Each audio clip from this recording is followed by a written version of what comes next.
vamos agora para o nosso debate. Joel, vou começar com você.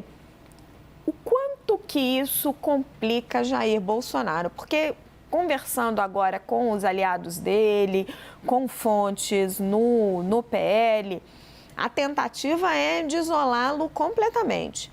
Ele não sabia, ele não foi ouvido nisso aí. Vão chamar o Mauro Cid para a CPI, problema do Mauro Cid. É crível isso? São dois homens da confiança dele que trabalhavam na antessala do Planalto. É um escracho total e absoluto, né, Raquel? É um assessor, o braço direito do Bolsonaro, mas discutindo da forma mais descarada que você pode imaginar, um golpe de Estado ali no WhatsApp sobre vamos prender o ministro Alexandre de Moraes, o Exército intervir, manter o presidente, assim, de uma forma completamente aberta na intenção golpista. Não é nem a primeira pessoa do governo a estar envolvida em tramóias golpistas. Teve o documento, a minuta golpista do ex-ministro Anderson Torres, que você bem citou aqui, que ele próprio, na defesa dele, falou que isso era só mais um documento pedindo golpe, como tantos outros. Ou seja, algo que circulava, era um tipo de assunto que circulava livremente. Eu lembrei aqui ontem também que o próprio Mauro Cid, ele que estava na conversa com o Alan dos Santos, anos antes, já no governo Bolsonaro, em que o Alan dos Santos se sentia à vontade para ordenar para ele, as Forças Armadas têm que entrar urgentemente. Ou seja, era alguém que estava discutindo abertamente, casualmente, golpe de Estado no nosso país, ao longo de anos e sendo o braço direito do presidente da República. Alguém que esteve ligado em todas as situações que a gente está cobrindo aqui, né? Que são pequenas, mas que são também de uma ilegalidade que custa acreditar, tentando liberar joias milionárias em aeroporto, ligado aí a questão, a falsificação de carteirinha de vacina para o presidente da República, enfim, uma série de esquemas criminosos, alguns ridículos na sua pequenez, outros de ataque frontal à democracia, todos em benefício da mesma pessoa, do presidente da República. O presidente da República que tinha um ministro que também já admitiu que isso era tratado assim cotidianamente, presidente da República que acompanhou por meses hordas de manifestantes fanatizados, clamando, chorando, rezando por um golpe de Estado junto às Forças Armadas, que não fez nada para parar isso. Pelo contrário, no que pôde, sem se comprometer, incentivou na figura do ex-candidato a vice-presidente, que falou para manterem a fé, na primeira-dama, que orou com essas pessoas que pediam com todas as letras também o golpe de Estado. Então, dizer que o Bolsonaro não sabia, quer dizer, ele viu, ele acompanhou, ele nada disse. Ele era o braço direito dele, era a população nas ruas. É óbvio que ele sabia. O que eu acho que aí é mais crível é que, eu estou dizendo minha crença pessoal, é óbvio que Bolsonaro sabia que tudo isso era tratado. Eu lembro até de influenciadores bolsonaristas falando que esses áudios mostram, que tinha conversas com generais do Exército Brasileiro para tentar viabilizar a coisa, mas os generais eram covardes, não iam fazer, não sei o quê. Então, era de conhecimento público e notório, inclusive, evidentemente, do presidente. Eu não duvido que ele também tivesse muito, muito medo de ser preso e que talvez, é uma hipótese, talvez não tenha dado nenhum passo concreto na direção de viabilizar todos esses planos, tratativas e tramóias aí. Isso é algo que a gente ainda vai descobrir. E já lanço a questão também, se ele não fez nada, será que ele, de alguma maneira, pode ser enquadrado em algum crime? É uma pergunta que eu deixo. Que ele não tenha feito nada, acho uma hipótese plausível. Que ele não soubesse, é um escárnio, um escracho com a população. Posso fazer só um? Por favor, Janaína. Eu acredito, só porque eu compreendi da fala do Joel, que ele teria dito que o Ailton seria braço direito do presidente. Mas o braço direito do presidente é o Cid. Não, o Mauro Cid, falando do Mauro Cid. Mas quem falou aí foi o Ailton. Isso. Sim, o Cid é o interlocutor. É o interlocutor, está conversando sobre isso. Sim, mas o problema é o seguinte, como é que você... Veja bem, pode ser, que você pode até dizer assim, mas ele deixou o cidadão falar. Mas não dá para atribuir a quem ouve a responsabilidade pela fala. É só esse cuidado que eu acho Janaína, que a gente tem que ter. Se duas pessoas estão pedindo golpe de Estado para ele ao longo... Pelo menos duas, né? Que a gente conhece ao longo de anos. Olha, né? Desculpa, é porque assim, eu convivi muito com as pessoas, né? Que foram para as ruas, que são favoráveis à intervenção militar, Né? São pessoas que se revoltaram comigo, né? A ponto de fazer campanha contra mim. Então, eu conheço bem a cabeça dessas pessoas.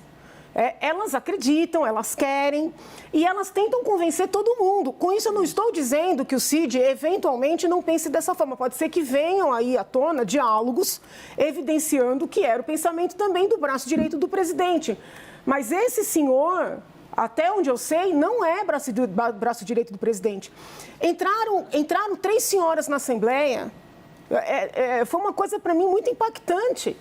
Porque elas disseram, o Exército vai entrar sim e vai impedir a posse do presidente Lula. Estava no corredor da Assembleia. Eu falei, senhoras, não vai. Isso não existe. Janaína, se você com uma desconhecida já agiu assim, imagine se fosse com alguém que é super próximo de você. Se você com uma desconhecida... Mas elas viraram... Mas se a melhor amiga que trabalha junto, trabalha no mesmo projeto político, está lá no Rio de Janeiro, vem falando essas coisas... Mas tem uma hora que você não aguenta mais negar. Aí eu falei para ela, senhora, não vai. Sabe o que ela me disse? Você tem alguma informação privilegiada? Você conhece alguém na cúpula do Exército para poder dizer que não vai acontecer nada? Eu falei, senhora, eu conheço a Constituição Federal. Mas, assim, o que eu estou tentando dizer é que esse tipo de conversa, nesse grupo, era muito comum. Agora, não, mas meu ponto é, se com uma desconhecida essa foi a reação e correta, quanto mais com alguém com um papel no governo. Só um minutinho, porque eu queria ponderar uma questão que eu acho extremamente relevante. Mauro Cid, assim como o general Freire Gomes, estava tentando falar com ele, assim como a nossa equipe, consultando fontes do Exército, porque o Ailton Barros diz, temos que continuar pressionando o Freire Gomes. Mauro Cid era ajudante de ordens do presidente da República, né? Um cargo importante dentro da estrutura do Palácio do Planalto. No momento em que ele escuta isso, ou que, eventualmente, se o general Freire Gomes, comandante do Exército, ouviu essa informação, a obrigação dessas pessoas é denunciar. Sim. Que tem uma tentativa de golpe de Estado no país. Você não pode ouvir calado esse tipo de coisa. E essa me preocupa muito. Eu acho que isso deve estar sendo investigado pelas autoridades. E o general Freire Gomes, principalmente, o Mauro Cid, enfim, está preso, vai ter que prestar depoimento sobre isso. Como é que ele escuta isso? Se ele concorda, o que ele respondeu, se ele não tomou nenhuma atitude. Mas, especialmente o general Freire Gomes, se ele tinha ciência disso, né? Se ele sabia, porque o sujeito diz, temos que continuar pressionando, então se ele tinha ciência e se eventualmente ele teve ciência, o que ele fez ou o que deixou de fazer. Pois eu acho que a primeira coisa a gente tem que primeiro ouvir o que o Cid vai falar sobre essa conversa. Ele tem aí vários gigabytes de dados de iCloud, de celular, que estão sendo investigados, né? Agora, claramente, o Ailton, me parece, tem fortes indícios de ter cometido um crime por estar conspirando por um golpe, né? Pedindo a prisão de um ministro do STF, pressionando o Exército a agir. E novamente, eu sempre faço esse ponto, o Exército se portou de maneira exemplar, independente de eventual pressão que for comprovada, né? Agora, o ponto que a Raquel estava fazendo o Cid, ouvindo isso e não fazendo nada, ele prevarica. Ele podia ter dado ordem de prisão, mesmo por mensagem e tal, mas deveria ter denunciado, sim, de que havia uma pressão por um golpe. E, não tendo feito isso, ele começa a se complicar, porque ele se coloca numa posição de, no mínimo, prevaricar e na pior hipótese, cúmplice, ou até pior, dependendo do que for revelado. Se o Cid comunica ao Bolsonaro sobre esse tipo de iniciativa, né? Aí a coisa complica para o Bolsonaro, né? Não temos essa informação, mas se houve isso, a coisa complica. Aliás, parece que cada dia o cerco ao Bolsonaro está aumentando. Tem aí uma opção de dados, gigabytes e terabytes, eventualmente, para pressionar, mas eu acho que o cerco ao Bolsonaro está se fechando. E eu acho importante também, Thomas, e queria trazer isso com você, essa questão que o Hélio está colocando. Se existe mesmo um cerco se fechando em torno de Jair Bolsonaro. Porque a gente tem o Anderson Torres preso, agora Mauro Cid preso. Mauro Cid está envolvido em diversas confusões ligadas a Jair Bolsonaro. Ontem a gente trouxe aqui um perfil dele, né? O caso das joias, esse caso dos registros de vacinação. A gente já tinha aquela confusão da comparação que a vacina da Covid provocava AIDS, suspeita de depósito na conta da Michele Bolsonaro, mas até agora ainda não tem nada concreto de que incrimine Jair Bolsonaro. Então, eu queria a sua avaliação, se existe já um cerco das autoridades, da Polícia Federal e do Supremo em relação a Jair Bolsonaro, que muda aquela nossa percepção anterior, não sei se era a sua, mas de muitos analistas políticos, de que ele vai ficar inelegível, mas uma prisão é pouco provável. Queria saber se essa avaliação muda, se uma prisão dele se torna mais provável ou não. Eu acho que o que aconteceu nessa semana, qual é o turning point aqui? Jair Bolsonaro virou um cidadão comum. Quer dizer, até durante todo o seu período, Jair Bolsonaro tinha um mandato, fosse parlamentar, fosse como presidente, que lhe dava o privilégio de, enfim, salvaguardas normais, se for parlamentares, sejam do executivo, totalmente dentro do seu direito. A partir de agora, e depois disso, o ex-presidente viajou, estava fora do país, só retornou agora. Então, assim, esse cerco, ele é recente, ele é forte, mas ele é muito recente, porque o ex-presidente só voltou agora. A partir de agora que ele vai realmente sentir isso. Ele já teve que fazer um depoimento em função do caso das joias, vai ter que fazer um depoimento em relação a esse caso. Existem pelo menos 16 inquéritos em andamento questionando ele tanto em questões eleitorais como em questões cíveis e até criminais. Quer dizer, eu acho que o que a gente vai assistir nas próximas semanas é exatamente o que o Hélio chamou de circo. Agora, eu acho que é muito importante a gente entender, e aí eu vou falar da minha parte, que é a parte de política, como a solidariedade ao Bolsonaro está diminuindo. Se isso tivesse acontecido em janeiro, vamos pensar, o Bolsonaro tivesse estado no Brasil, eu acho que haveria pessoas nas ruas, haveria um movimento pró-Bolsonaro, de se achar perseguido, etc.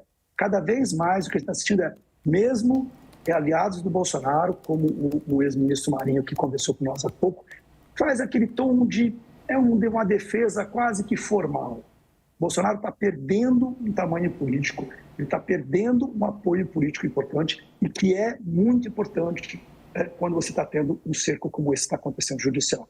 Então, eu acho que várias pessoas, e mesmo aliados, por exemplo, o presidente Arthur Lira falou há poucos dias atrás, dando uma noção de que, já dando de cara que o ex-presidente Bolsonaro se tornará inelegível, que ele é mais importante como um cabo eleitoral. Quer dizer, mesmo aliados reais do ex-presidente já dão conta como ele já uma carta fora do baralho e, no melhor dos casos, como um cabo eleitoral para 2026. Quem entende de política, ou seja, se o Bolsonaro realmente perder essa rede de proteção dentro do Congresso, dentro da elite brasileira, esse cerco vai chegar nele. Isso para mim está muito claro. A gente está colocando ali, roda de novo os ilustras para mim, Guilherme, são fotos do Ailton Barros, acho que a gente consegue colocar, né?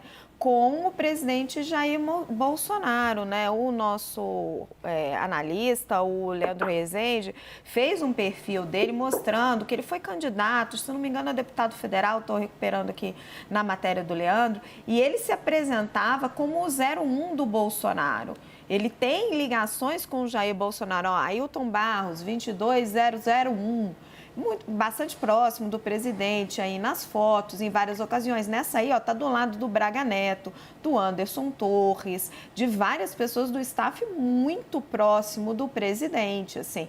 Não dá para dizer que é uma pessoa totalmente alheia, que é uma pessoa qualquer que chegou por ali, né, Joel?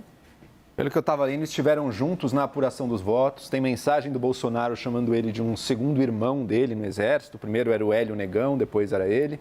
Enfim, tinha uma proximidade real. E era muito próximo do Mauro Cid, né? Foi ele que intermediou com o Mauro Cid a questão da vacina ali, daqueles certificados todos. Então, não era alguém que interpelou o Mauro Cid um belo dia, conseguiu o WhatsApp dele e mandou umas mensagens malucas. Era alguém que tinha uma relação real com ele e estava tramando, de forma mais descarada possível, uma tentativa de golpe de Estado. E não foi só ele.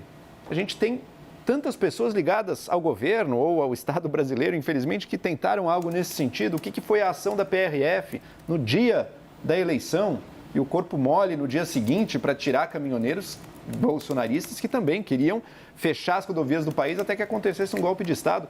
Mas é a cada passo do processo com a total, no mínimo, silêncio do Bolsonaro. Como a gente interpreta esse silêncio, a gente pode discutir. Dizer que o Bolsonaro, enfim, desconhecia, mas até quem estava fora, como é o meu caso, só observando a 1.000 quilômetros de distância o que se passava no governo, sabia que todo momento, todo mundo ligado a esse governo parece que estava pensando em golpe de Estado.